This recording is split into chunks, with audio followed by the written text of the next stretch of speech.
Assalamualaikum warahmatullahi wabarakatuh. Hello everyone, perkenalkan kami dari kelompok 4. Saya Rul Amani bersama teman-teman saya. Kenalkan, saya Putri Jaya, NIM 2203030008. Nama saya Nurul Azmi dengan NIM 2203030037. Perkenalkan, nama saya Aulia Rahma dengan NIM 22030357. Perkenalkan, nama saya Ferdiansa, NIM 2203030006. Di video pembelajaran ini, kami akan memaparkan materi dan hasil wawancara yang sudah kami lakukan di SMP Negeri 1 Bintan mengenai konsep pembelajaran untuk memenuhi tugas belajar dan pembelajaran dengan dosen pengampu Bapak Muhammad Pemberdi Intasir, MPD. Langsung saja kita masuk ke video pembahasannya. Selamat menyaksikan. Materi yang pertama yaitu mengenai konsep pembelajaran. Dalam memaknai konsep akan berhubungan dengan teori, sedangkan teori erat kaitannya dengan suatu hal yang dipandang secara ilmiah. Jika teori ini berhubungan dengan konsep, maka dalam uraian konsep pembelajaran akan tertuju pada landasan ilmiah pembelajaran. Dalam belajar ada yang dinamakan dengan proses pembelajaran, di mana proses pembelajaran ini merupakan upaya yang dilakukan oleh guru atau tenaga pendidik dalam membelajarkan siswanya. Oleh karena itu, guru hendaknya menjadi fasilitator agar terjadinya proses mental emosional siswa tersebut, sehingga kemajuan belajar dapat dicapai dalam proses pembelajaran.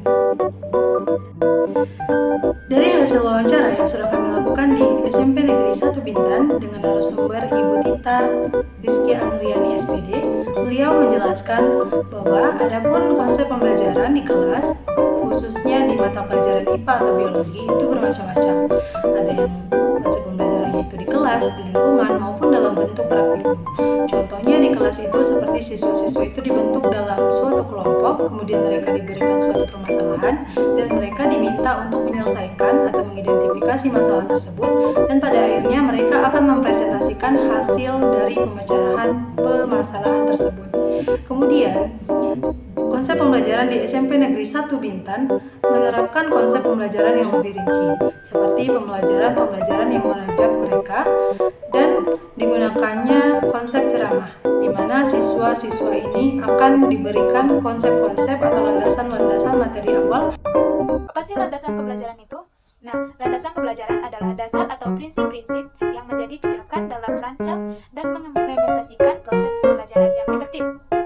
Nah, landasan pembelajaran ini mencangkup berbagai teori, konsep, dan pendekatan agar pembelajaran dapat dirancang untuk memfasilitasi proses pembelajaran yang optimal. Nah, adapun landasan pembelajaran yang umum digunakan yaitu ada filsafat, psikologis, sosiologis, komunikasi, dan teknologi. Nah, adapun hasil wawancara kami di SMP Negeri 1 Bintan tentang landasan pembelajaran, di mana pertanyaan itu adalah apa yang menjadi landasan konsep pembelajaran tersebut? Nah, jawaban narasumber adalah karakteristik dari siswa itu sendiri. Nah, tipe dari siswa itu berbeda-beda. Dengan begitu, narasumber mengikuti karakteristik siswanya. Nah, biasanya sebelum pembelajaran, narasumber membuat kontrak belajar terlebih dahulu, di mana di dalamnya terdapat aturan-aturan yang disepakati bersama antara guru dan siswa, dan juga terdapat konsekuensi yang telah disepakati bersama jika para siswa melanggar aturan tersebut. Baik, itu saja bisa saya jelaskan. Terima kasih. Baik, di sini saya akan memaparkan mengenai pertanyaan bagaimana proses pembelajaran yang dilakukan di SMP 1 Bintan. Nah, sebelum itu kita harus tahu apa itu proses pembelajaran. Proses dalam pembelajaran mengikuti mekanisme yang telah diatur dengan baik di dalam RPP. Proses pembelajaran yang telah dirancang dengan baik akan mencapai tujuan yang telah ditetapkan. Nah, mengenai pembelajaran di SMP 1 Bintan, narasumber mengatakan bahwa pembelajaran biologi yang beliau ajarkan sudah terjadwal. Sebelum masuk dalam proses belajar mengajar, beliau merancang terlebih dahulu materi yang akan diajarkan untuk keesokan harinya untuk anak-anak didik beliau.